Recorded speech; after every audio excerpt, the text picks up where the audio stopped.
యథార్థతను వదలవా? నేను ఎప్పుడు వదిలేసాను, నువ్వు కూడా వదిలే. మరి అంటే శోధన వస్తే యథార్థత ఏం చేయాలి? వదిలేయాలి. మనం అవసరాల కోసం దేవుడి దగ్గరికి వచ్చాం.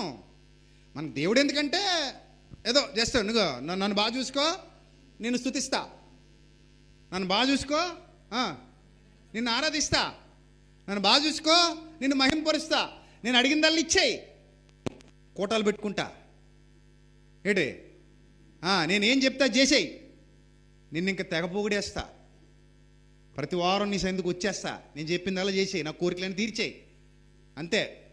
దేవుడంటే ఏంటి? కోరికలు తీర్చేవాడు. దేవుడంటే ఆపదల్లో ఆదుకునేవాడు. దేవుడంటే రోగం తగ్గించడానికి. దేవుడంటే సహాయం చేయడానికి. దేవుడంటే ఇంకేదో చేయడానికి. అంతే. అవన్నీ చేస్తే నువ్వు నా దేవుడివి. ఆయన చేయకపోతే ఈ బ్యాచ్ ఎదుగో క్లియర్ కనబడుతుంది బ్యాచ్ ఇక్కడ. ఇంకనూ నీవు యథార్థతను వదలకయుందువా?